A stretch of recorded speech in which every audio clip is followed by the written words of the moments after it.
Si tú conoces un libro que pueda compararse con las evidencias proféticas, arqueológicas, genéticas, políticas, históricas, literarias, físicas, químicas, que se encuentran en este libro maravilloso. Pero más que cualquier cosa, el desafío sigue lanzándose para que nos contesten qué religión o qué sistema de pensamiento nos puede decir el origen del ser humano y del universo. Más que especulaciones, hipótesis y filosofías, que venimos de los changos, que el universo brotó de una explosión Big Bang, etcétera, etcétera. Bueno, si así fue, ¿quién produjo la explosión, señor ateo? Entonces, nos damos cuenta que al examinar cuidadosamente todos los temas de pensamiento, encontramos una ilógica y una irracionalidad que raya en la locura. Y que es increíble que estamos en el siglo XXI y que nadie pueda decir verdaderamente que otro libro nos da un código de moral como la Biblia. ¿Quién es el ser humano? ¿Quiénes somos realmente? ¿Hay vida después de la vida? ¿Realmente Jesucristo fue Dios? Y si Él era Dios, ¿realmente Él dijo la verdad y el camino y la vida como Él dijo que lo era? Y si tenemos nosotros este libro en esta mañana, delante de nosotros haríamos bien al darnos cuenta que somos la primera generación en poder destruirnos en 30 segundos.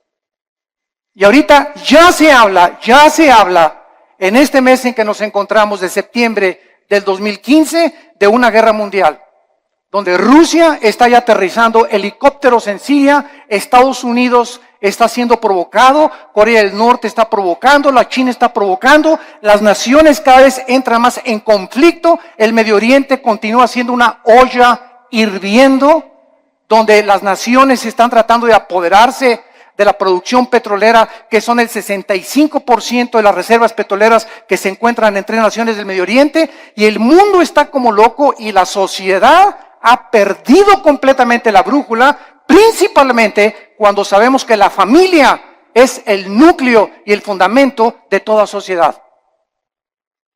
El 7 de septiembre de 1864, el presidente Abraham Lincoln recibió un regalo de una delegación de negritos norteamericanos, y el regalo que le entregaron a Abraham Lincoln era una Biblia. Él les contestó a esta delegación que él desde que tenía 10 años se quitaba los zapatos para caminar más de 1 kilómetro a la escuela para no gastárselos, y que su madre desde los 10 años, antes de que se fuera a la escuela, lo hacía que memorizara 1 o 2 versículos de la Biblia.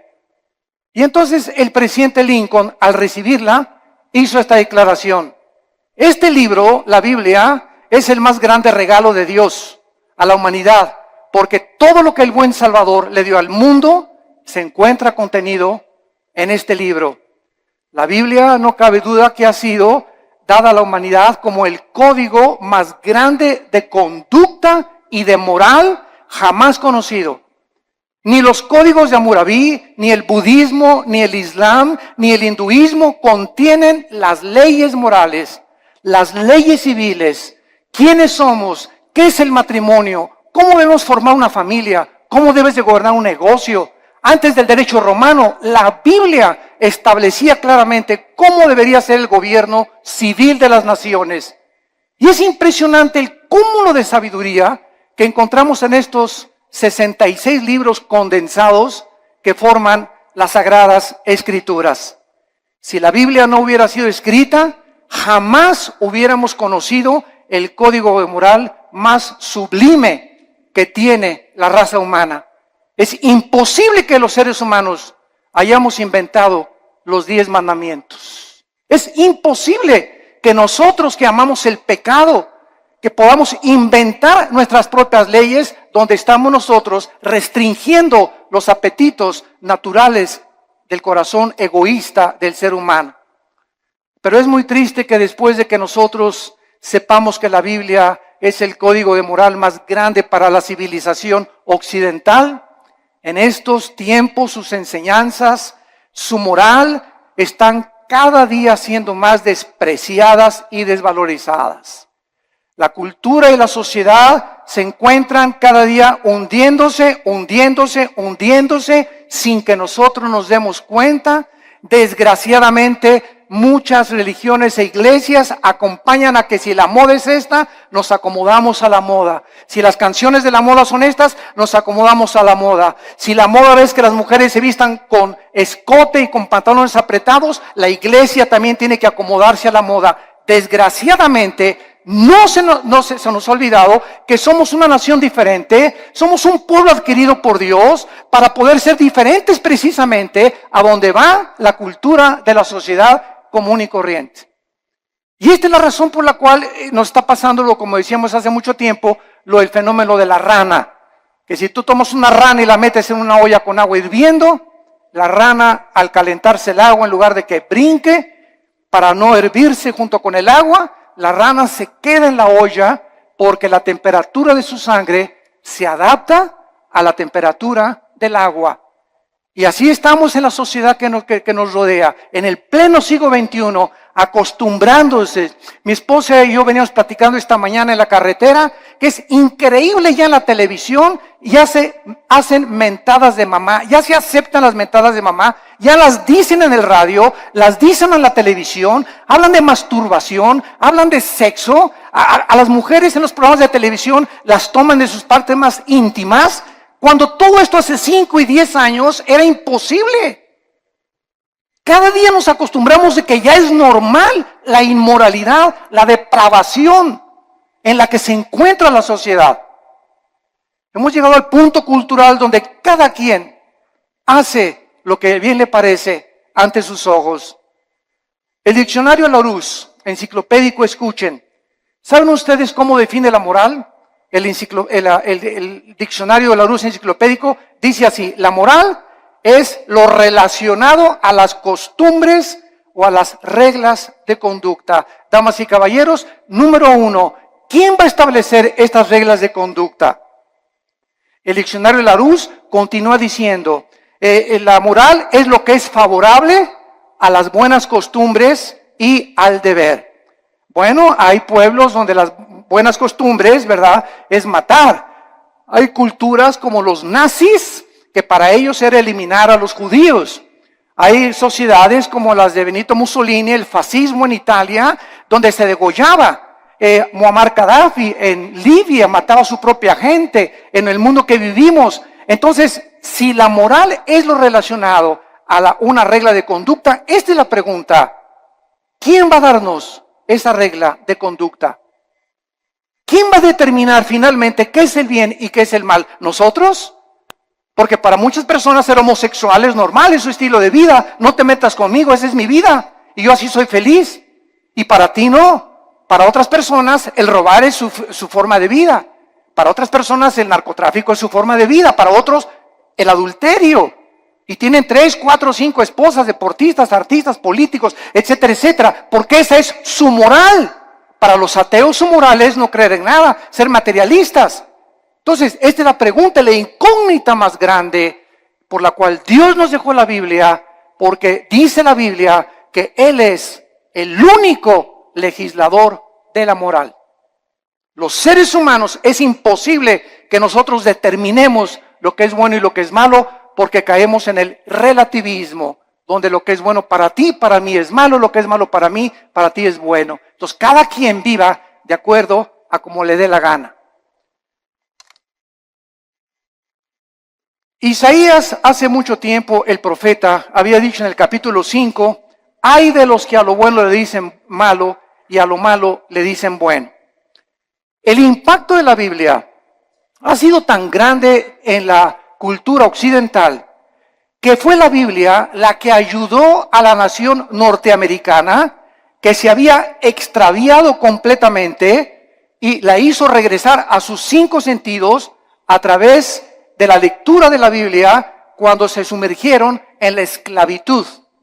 La esclavitud en los Estados Unidos de Norteamérica fue una de las épocas más inexcusables de la historia de la nación, pero fue el mensaje de la Biblia impregnado en la conciencia de Abraham Lincoln la que dirigió abolir la esclavitud.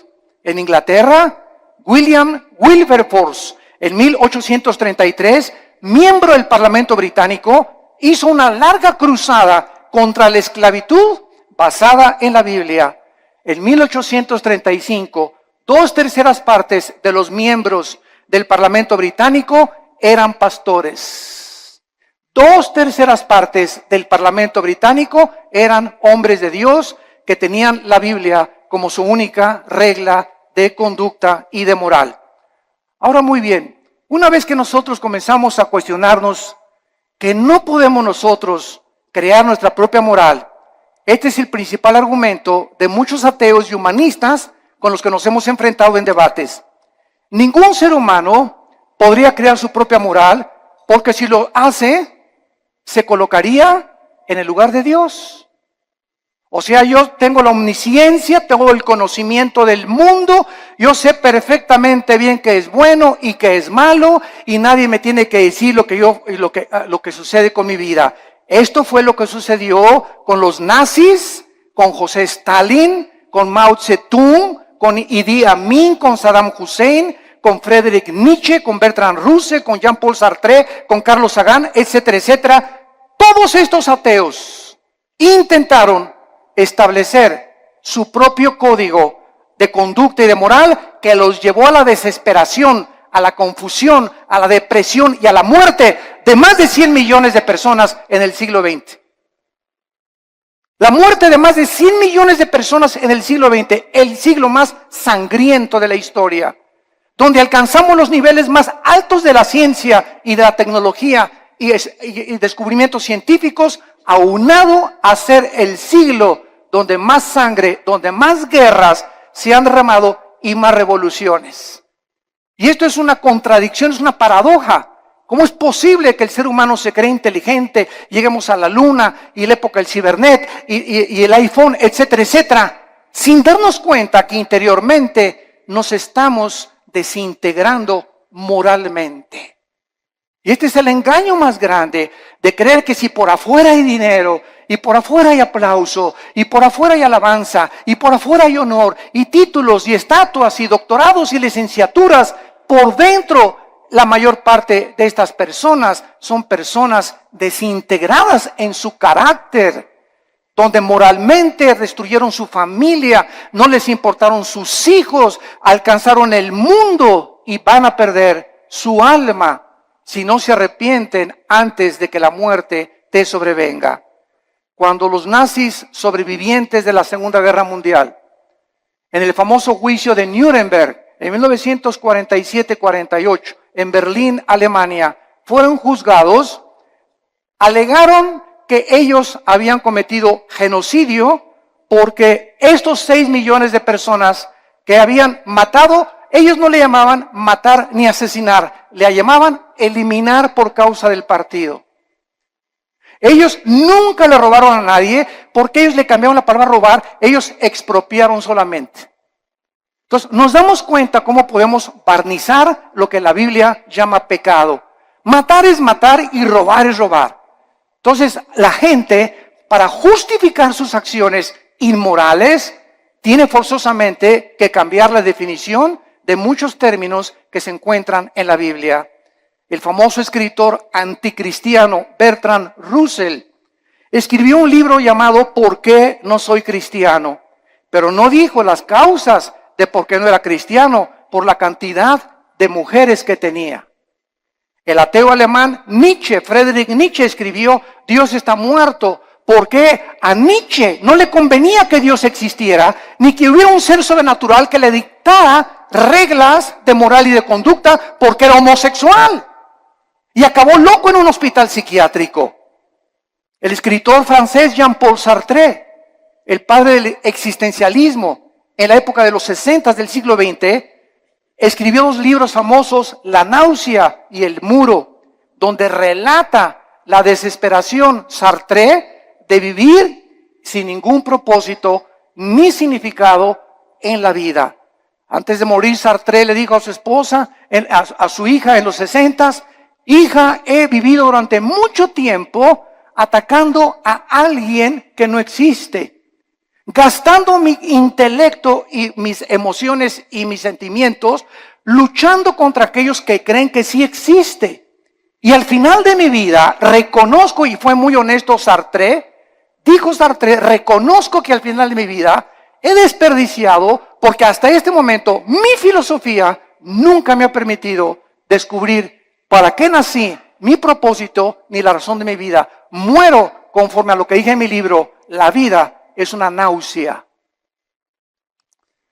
La pregunta consecuente es, ¿qué moralidad entonces podemos seguir si nosotros podemos escoger la moralidad? ¿La de Dios o la del ser humano? ¿Cuál sigues tú? ¿Cuál es el tipo de conducta que tú llevas en la vida? El famoso presidente de la Universidad de Yale en Estados Unidos, en una reunión cuando comenzó el curso de la universidad, les dijo las siguientes palabras. En el primer día de clases, Dios no existe, por lo cual cada uno de ustedes puede escoger su propio estilo de vida y su código de conducta y de moral. Un alumno inmediatamente se paró y le replicó y le dijo, ¿cuál moral? ¿La de usted, la de Hitler o la de Nietzsche? El materialismo es la filosofía que enseña que no existe nada más que la materia. En otras palabras, nada tiene significado. Todo carece de propósito, como decía Carlos Sagan, el ateo astrónomo. No nos diferenciamos de los animales en nada. No existe ningún código de conducta ni de moral absoluta. Todo es relativo. Es muy triste que al sacar a Dios de nuestras ecuaciones se haya podido llegar precisamente a estas conclusiones absolutamente irracionales. Ahora nosotros podemos ver otra opinión de un hombre muy famoso francés llamado Pierre Cabanis, que en 1808 dijo lo siguiente. Él era un fisiólogo francés. Escuchen lo que dijo esta persona que tuvo los premios más grandes del siglo XIX en investigación científica. Él dijo lo siguiente en su libro: las secreciones cerebrales hacen los pensamientos, así como el hígado produce el líquido biliar. De acuerdo a esta manera de pensar, si creemos lo que esta persona dijo, entonces las secreciones biliares no pueden ser controladas por el hombre, así como tampoco podemos controlar nuestros pensamientos, porque todos son secreciones químicas. Tratemos de racionalizar esto, por el amor de Dios, por 30 segundos. Si el ser humano es el resultado de un accidente biológico que surgió por accidente de reacciones químicas y fuerzas impersonales, entonces sería imposible hacer una distinción, lógicamente, entre el bien y entre el mal. Por lo tanto, todo lo que pensamos son reacciones químicas de calcio, fosfato, azúcares que operan en nuestro cerebro. Tal vez los asesinos van a concluir que tienen demasiada violencia porque tienen mucho azúcar en el cerebro. Estas son las conclusiones de fisiólogos, de ateos, de científicos, de personas que profesando ser sabios, dice Romanos 1, 21 y 22, se convierten en necios. Quieren trascender el mundo empírico. Quieren creer que ellos pueden conocer todo el universo y el 100% de los pensamientos y los caminos del creador del universo, el legislador y el sustentador que envió a Cristo a morir por nosotros en una cruz hace 2000 años. Y esta soberbia, porque la Biblia dice que fue soberbia lo que hizo precisamente que cayera Lucifer, el querubín que inició la rebelión cósmica contra Dios, la soberbia. Y esta soberbia fue contagiada al ser humano. Y el ser humano, chinche con cerebro renacuajo que tenemos, ni de cacahuate llegamos, como decía Alberto Einstein. Tenemos un 6% máximo de desarrollo intelectual, un 5-6%. Tal vez Einstein tenía un 7 o un 8%. Estamos a 92% en contra de lo que nos falta saber. Por eso cuando un ateo me dice que no cree en Dios, le digo, usted es la persona más irracional que existe, porque al decir que usted es ateo, me está usted diciendo que usted conoce el 100% del universo, que tiene el 100% del conocimiento, y entonces concluye en su bitácora, después de todo lo que he investigado y el conocimiento absoluto que tengo, no hay Dios. Esto es anticientífico, señores ateos, señores materialistas, señores evolucionistas, personas que abrazan filosofías sin pensar un poquito porque no les conviene creer en Dios. El 90% de las personas que rechazan a Dios, escuchen, nunca es por falta de evidencias, Las evidencias las encontramos abrumadoramente en la naturaleza, en el ADN que tenemos, en la estructura del cuerpo, en las evidencias de la Biblia, en la resurrección del Hijo de Dios que cambió la historia y conquistó el imperio romano. Las evidencias abundan. El problema de las personas que rechazan a Dios y sus leyes es que no les conviene que ese Dios que nos ha dejado un código de moral se sometan a estas leyes divinas. No les conviene, porque ellos quieren seguir viviendo de una forma inmoral y depravada.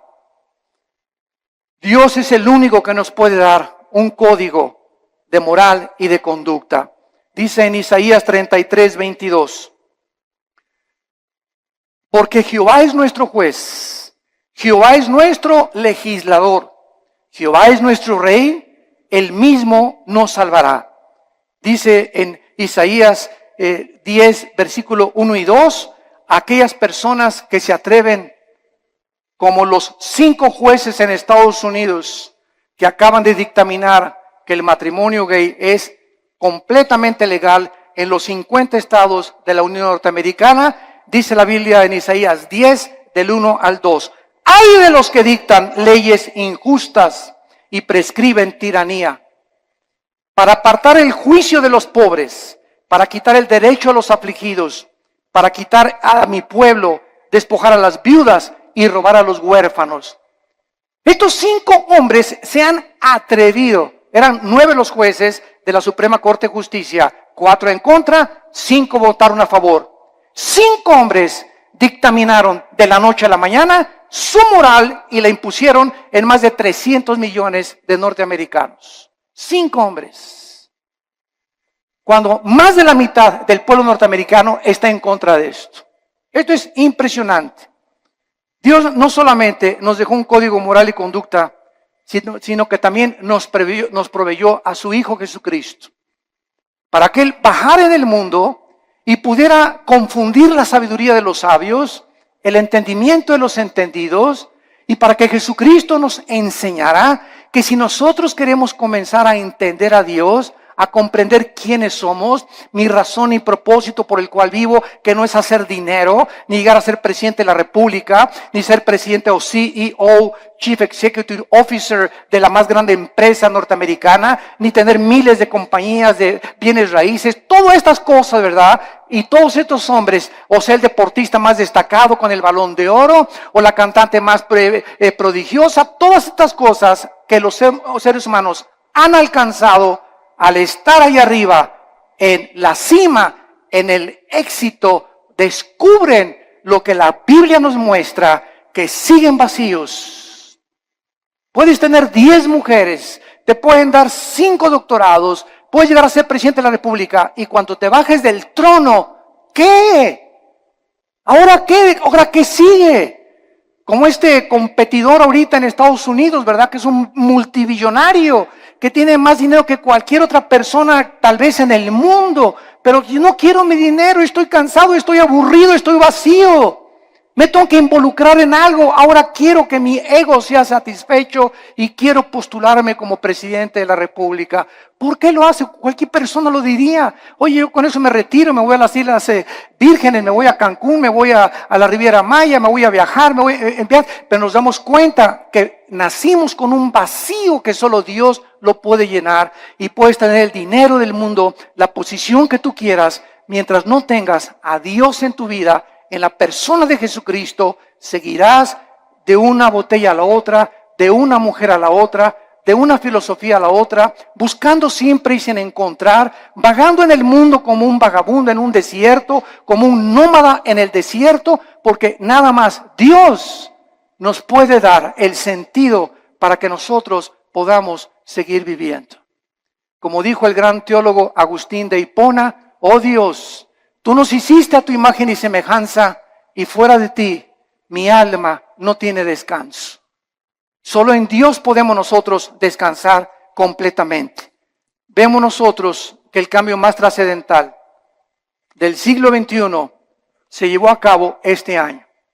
El cambio más trascendental que han sufrido los derechos humanos tuvo lugar cuando la Suprema Corte de Justicia de Estados Unidos dio su apoyo para que los hombres se casaran con los hombres y las mujeres con las mujeres el 26 de junio del año 2015 en que nos encontramos.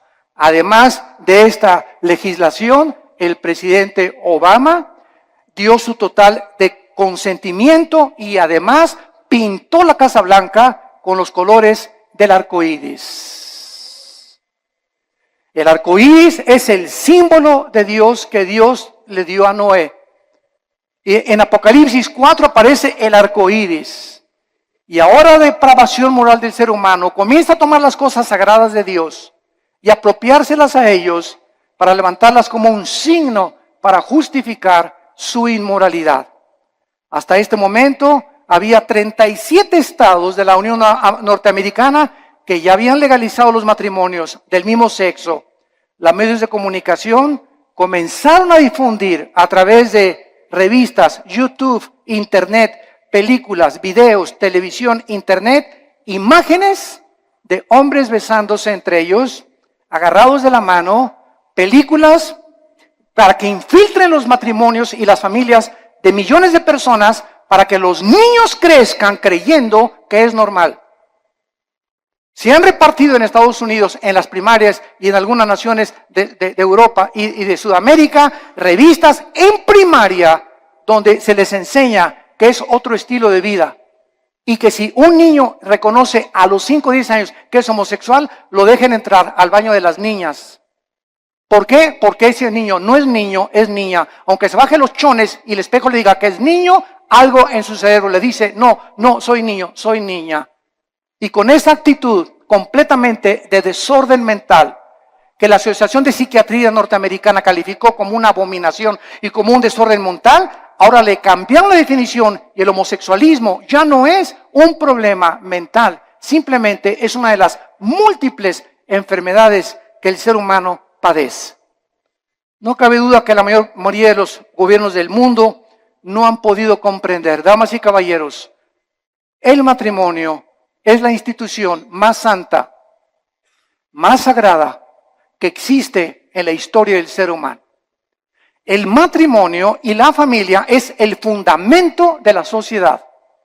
Y cuando el matrimonio y la familia son atacadas, como están siendo atacados, donde se está redefiniendo lo que es el matrimonio, es el síntoma más grande de descomposición social que cualquier sociedad puede experimentar. Es el síntoma más grande de descomposición social. Ya es impresionante a lo que se puede llegar. Quiero leerles a ustedes que esto es el principio de algo peor que viene. Abróchense los cinturones.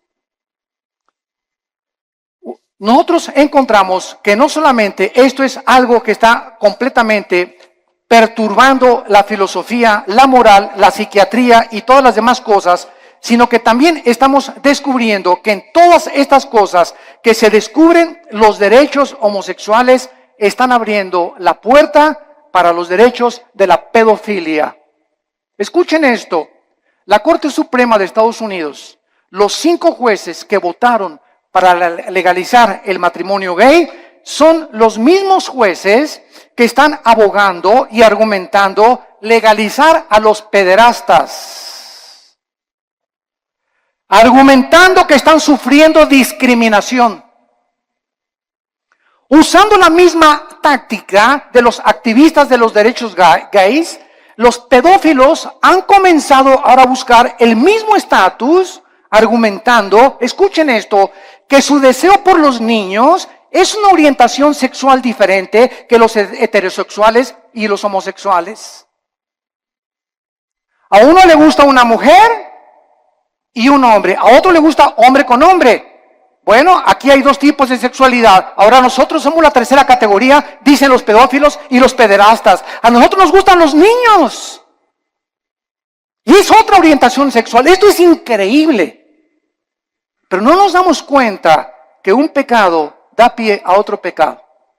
Y el pecado siempre crecerá como una bola de nieve que dejas caer en una montaña, mientras la bola de nieve va llegando al final, mientras más velocidad adquiere, más grande se hace la bola de nieve. Y así es el pecado en tu vida, en la familia y en nuestra sociedad. las cosas que permitimos ahorita se están convirtiendo en Frankenstein. Estamos haciendo monstruos que nos están devorando y no nos damos cuenta. Y nadie se levanta a luchar por estos derechos.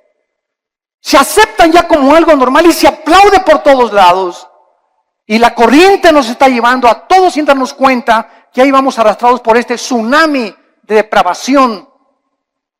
Y la Biblia dice, como en los tiempos de Noé, así será la venida cuando Cristo regrese. Estaban comiendo y bebiendo y todo, o sea, haciendo todo lo que la sociedad y la moda decía, y no entendieron. Y el diluvio se los llevó a todos. Así será la venida cuando Cristo venga. El mundo se encontrará en la corriente donde se están hundiendo y arrastrando, perdiendo su integridad, perdiendo completamente su identidad de seres humanos, bajándonos a niveles más bajos que los mismos animales, justificando con tonterías y estupideces lo que es pecado delante de Dios para poder vivir una vida como nos dé a cada uno de nosotros la gana. Los psiquiatras en Estados Unidos están comenzando a redefinir, escuchen esto, la pedofilia de la misma manera que la homosexualidad fue definida en este año.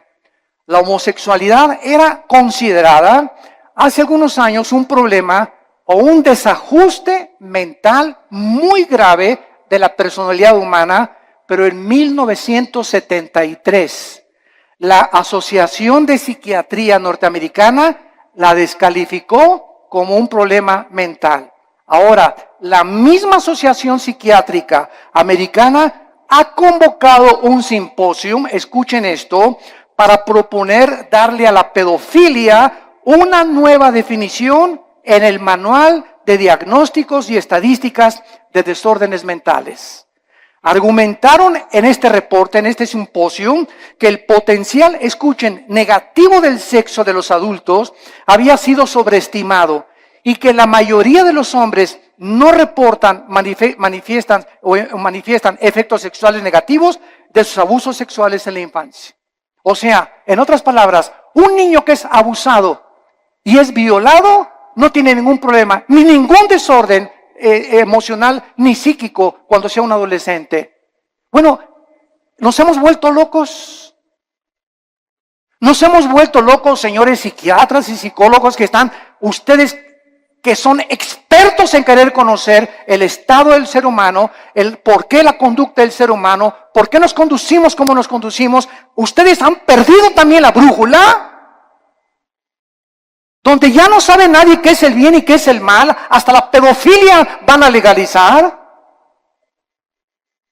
En el año 2013, la congresista demócrata o senadora Jackie Speier propuso que se legislara una ley prohibiendo dar consejo a una persona para que no cambiara su orientación sexual.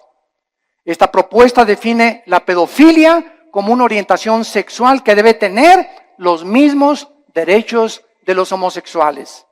¿Cuál es la conclusión, damas y caballeros?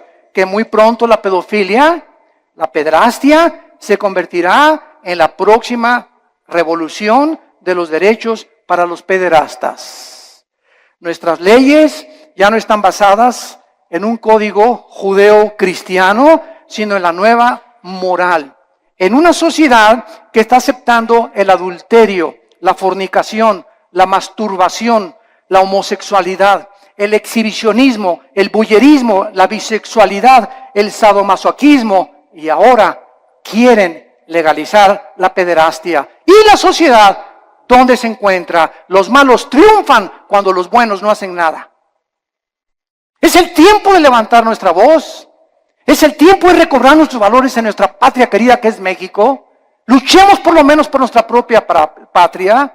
Tratemos de hacernos escuchar en la Cámara de Senadores, en la Cámara de Diputados, en los gobiernos, en los partidos, con los psicólogos, y demostrarles la locura que han abrazado y que amamos la familia y amamos el matrimonio y que tenemos que luchar por nuestra familia y nuestros hijos, porque la familia es el tesoro más grande que Dios nos ha dado.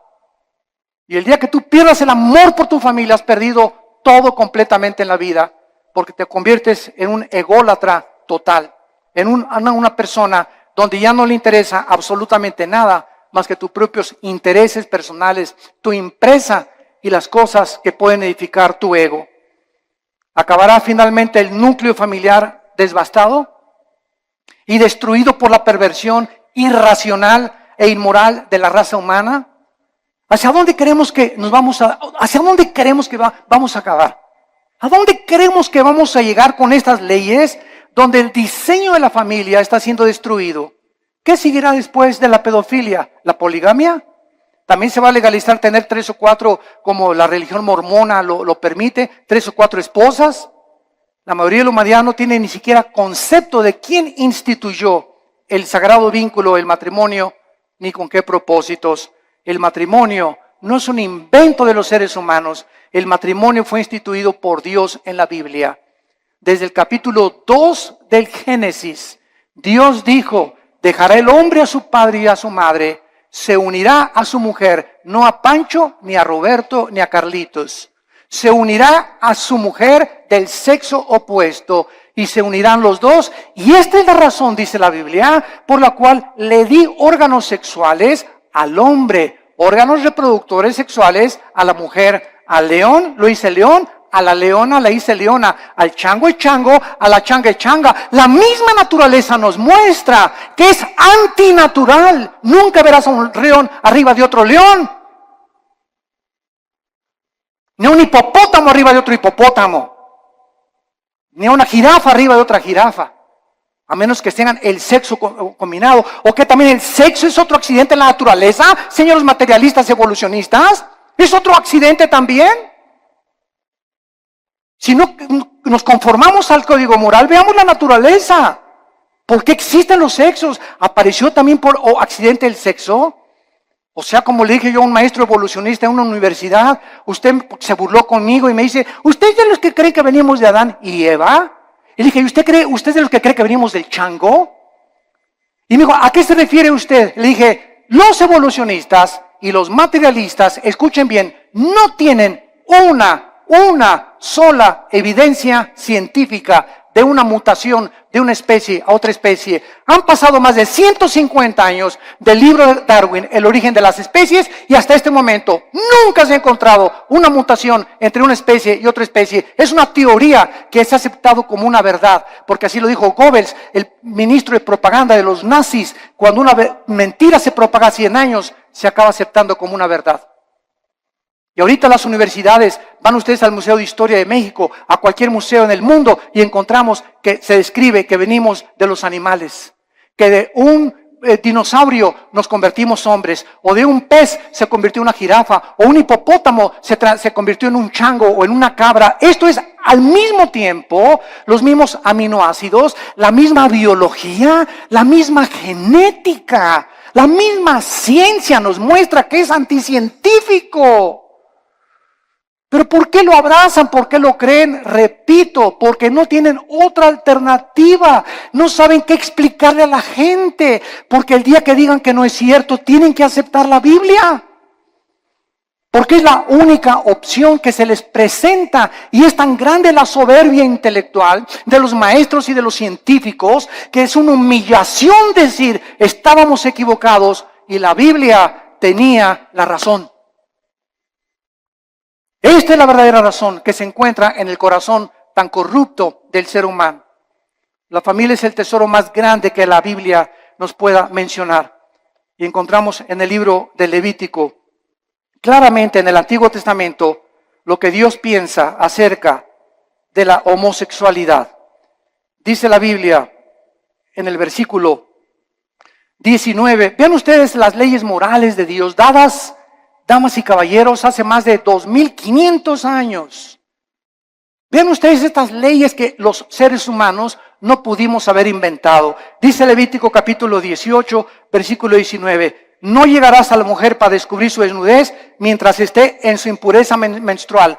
Antes que se descubriera la circulación de la sangre, la Biblia, cientos de siglos de anticipación, prohibía que el hombre abuse o tenga relaciones sexuales durante la menstruación con su mujer. Y más tarde ya se explica a los científicos por qué. Estos son leyes de hace cientos de siglos. Versículo 20, no tendrás acto carnal con la mujer de tu prójimo, contaminándote con ella. Versículo 22, no te echarás con varón como con mujer. Es abominación, dice Jehová de los ejércitos. Es abominación que un hombre se acueste con un hombre y una mujer con una mujer, porque han roto las leyes de la naturaleza. Están yendo en contra de la naturaleza, de la natura. Y cuando vamos en contra de la naturaleza, como el ser humano ha ido en los últimos años y siglos, nos damos cuenta que ahora es la naturaleza la que se vuelve enemiga de nosotros. ¿Y por qué hay tantos tsunamis y el fenómeno del Niño, deshielos en el Ártico, contaminación de los mares, de los alimentos, del aire, problemas de incendios, problemas de terremotos? ¿Por qué? ¿Y Dios dónde está Dios? Dios está sentado en su trono y desde su trono nos dice, el pecado de ustedes ha hecho que la naturaleza se vuelva su enemiga. Y es lo que no nos damos cuenta, que la vida moral del ser humano está íntimamente relacionada en la Biblia con la naturaleza. En el momento en que Adán y Eva pecaron, las flores nacieron las espinas. Los animales comenzaron a producir veneno. Los leones comenzaron a rugir y se volvió la ley de la selva. Antes no era así, pero aunada el pecado con la naturaleza, nos muestra la Biblia la íntima relación que existe. Y somos nosotros a los que hemos llegado y los que hemos producido lo que está sucediendo en el mundo entero. En el capítulo 24 de Isaías, Dios nos muestra y nos advierte con estas palabras tan solemnes y lo que dice hace 2700 años. Escuchen esto. Estoy leyendo, señores historiadores que nos visitan, o sociólogos, estoy leyendo un libro que fue escrito hace 2700 años, o sea, 700 años antes que Jesucristo, por el profeta Isaías. Este libro que fue escrito 700 años antes de Cristo fue encontrado en las ruinas de Qumran en 1946 al 48. Se encontraron los papiros ahí en un grupo de beduinos que los descubrieron y de repente descubrieron que era el libro de Isaías con otros libros de la Biblia. Y si tú vas a Jerusalén, al Museo de Historia o del Holocausto, vas a encontrar que pusieron el libro de Isaías todo alrededor de un cristal para que veas que hace 2700 años el libro que tenemos en la Biblia es exactamente lo que ese pergamino dijo, comprobado por los arqueólogos y los antropólogos y los investigadores, que es realmente genuino. La historia, la arqueología, la historia, la geografía nos da testimonio que todo lo que la Biblia dice es verdad, respaldado por la ciencia misma. Y dice Isaías capítulo 24, has escrito hace 2700 años, la tierra, versículo 3, será completamente vaciada, completamente saqueada, porque Jehová ha pronunciado esta palabra. Se destruyó, cayó la tierra, enfermó, cayó el mundo, enfermaron los altos pueblos de la tierra. Otra vez, hace 2700 años, se profetiza que una enfermedad terrible iba a contaminar a los habitantes de este mundo. Versículo 5, y la tierra se contaminó, escuchen, bajo sus moradores, porque traspasaron las leyes, falsearon el derecho, quebrantaron el pacto sempiterno. En otras palabras, el Dios de la Biblia es un libro, es un Dios moral. Él es el legislador de la moral. Él es el que nos dice lo que es bueno y lo que es malo ante sus ojos, no a los ojos de los ateos, ni evolucionistas, ni materialistas, ni de tu maestro, ni de la doctora Corazón, ni de Walter Mercado, ni de Nostradamus. Es el Dios de la Biblia el que nos dice y nos dicta las leyes. Y Él ha puesto líneas donde nosotros no podemos cruzar. Cruzar esta línea que Dios ha determinado, la Biblia le llama pecado. Y la Biblia dice, cuando tú cruzas esa línea, hijo mío, por ejemplo, no usen, dice la Biblia, el sexo antes de casarse. Y cuando estés casado, cuídate de usar el sexo con nadie más que con tu pareja. Porque si no transgredes las leyes sexuales que establecí. Y si tú transgredes estas leyes sexuales, vas a encontrar amargura, depresión, tristeza, mucha culpa, pesadillas, pensamientos de suicidio, porque has transgredido mis leyes. Tu mente ya no comienza a funcionar normalmente, porque es imposible pensar con lógica y coherencia bajo el pecado. Y el pecado es lo que ha vuelto loca a la humanidad. ¿Por qué está la humanidad como está? ¿Por qué los gobernantes están como están? ¿Por qué los psiquiatras y psicólogos han perdido la brújula? Por el pecado. El pecado del cual el Hijo de Dios, Cristo, pagó por ellos en la cruz. Hemos traspasado las leyes de Dios. Y hacer los matrimonios gays es la ley más grande que hemos transgredido, donde ya hicimos el matrimonio no es entre un hombre y una mujer, es un hombre y una mujer con mujer, hombre con hombre. Y dice a continuación, por esta causa, versículo 6, la maldición consumió la tierra. La maldición consumió la tierra y sus moradores fueron asolados.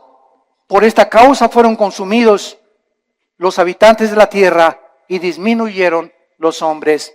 Damas y caballeros, el mundo se encuentra bajo un juicio de Dios muy grande.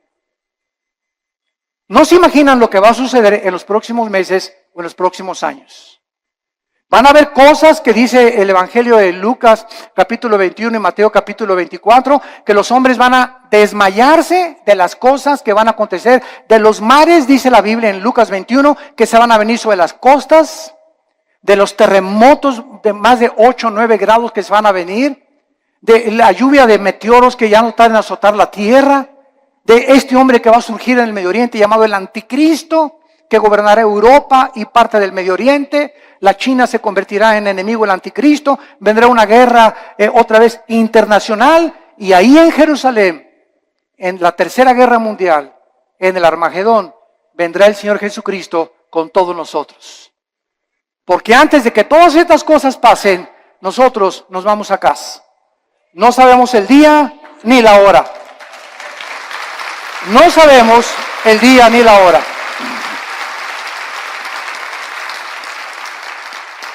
La persona que se atreva a decir, en esta fecha viene Cristo, es un falso profeta, es una falsa profeta. Nadie puede decir ni especular cuándo. Sabemos las señales de los tiempos, sabemos que nos encontramos en un principio de dolores porque se han conjugado las señales de Mateo 24, Lucas 21, Marcos 13 en la Biblia, pero solo Dios conoce en su soberanía los tiempos y las sazones. Pero de que nos vamos, antes de que el anticristo surja, nos vamos. Adiós mundo cruel, ya nunca te veré. Y en esta mañana, quiero decirte una cosa, en esta mañana tú has venido porque Dios te ama. Porque en su infinita misericordia, de tal manera, te ha amado Dios, que nos dio a su Hijo, Jesucristo, para que en esa cruz abriera sus manos y te dijera en esta mañana, te amo. Mira mi sangre, las espinas en mi cabeza, toda la vida justa que yo viví, lo hice para que esta justicia que tú no tienes te fuera imputada por gracia y por misericordia. Para que por la gracia y el favor de Dios, inmeritoria, sin que hayamos hecho nada para ganárnosla, tú puedas ser perdonado y aceptado por mi Padre. Y lo único que te pido, dice Dios, es que creas lo que Él hizo en esa cruz, en tu lugar. Que dio su vida por ti, pagó la cuenta pendiente de los pecados que teníamos, porque era larguísima, por lo menos en mi caso, ¿verdad? Periódicos se hubieran llenado con tantos pecados y la vida tan pecaminosa que yo viví antes de conocer a Cristo. Y además Cristo en esa cruz nos muestra que en el momento que la aceptamos, tenemos una salvación que jamás podemos perder. Una salvación que está garantizada y sellada por el Espíritu Santo. Nosotros será imposible que seamos sellados con el 666 o el sello de la bestia, porque ya estamos sellados ante los ojos de Dios. Y nos da Dios la vida eterna y nos dice Dios, espera en Dios. ¿Por qué te abates, oh alma mía? No te abates, no te desanimes, espera en Dios, porque aún le hemos de alabar. Vienen mejores tiempos para nosotros, las tinieblas cubrirán la tierra, pero en nosotros la iglesia resplandecerá la luz para los que quieran vivir cerca del Hijo de Dios. Este es el tiempo de arrepentirte. Yo te invito en esta mañana que te arrepientas de tus pecados. ¿Qué cosa es el arrepentimiento? Es ir caminando en este sentido y oyes la voz de Dios que en esta mañana en la Biblia te ilumina y te das una vuelta de 180 grados. Completamente al contrario, y comienzas ahora a seguir a Dios, a darle la mano a Dios y confiar que en su poder Él va a poder darte esa vida abundante que nos vino a prometer. Tú solo tienes que creer y aceptar este regalo por la fe en tu corazón. ¿No quisieran muchos de ustedes en esta mañana hacer esto que Dios te manda hacer antes de que sea demasiado tarde en tu vida? Antes de que pierdas la brújula más de lo que ya muchos la han perdido, y antes de que llegues a endurecerte de tal manera en tu corazón que tal vez la semana que entra, si tú no recibes a Cristo hoy, tal vez la semana que entra será demasiado tarde, porque tu corazón se endurecerá más cuando oíste su voz y no quisiste aceptar su perdón en esa cruz. Les pido por unos instantes a los que gusten que inclinen su cabeza. Y así con tu rostro inclinado. Dios te ama cuando aún en tus pecados Él dio su vida por ti. Mas el herido fue por nuestros pecados, herido por nuestras rebeliones. El castigo de nuestra paz fue sobre Él, y por sus llagas, por esos clavos en las manos y en los pies, por esas espinas en su cabeza, Dios nos dice que nos ama y que Él pagaba una cuenta que todos tenemos pendiente con Él de pecado, para que nosotros pudiéramos vivir una vida humillada, despojarnos de toda soberbia intelectual y aceptar que hay un Dios de la moral, que Él es el único que puede legislar y someternos al código que Él nos ha dejado para que nos vaya bien. Obedecer a Dios es sinónimo de paz, de tranquilidad, de bienestar, de gozo, de alegría, de esperanza, de seguridad.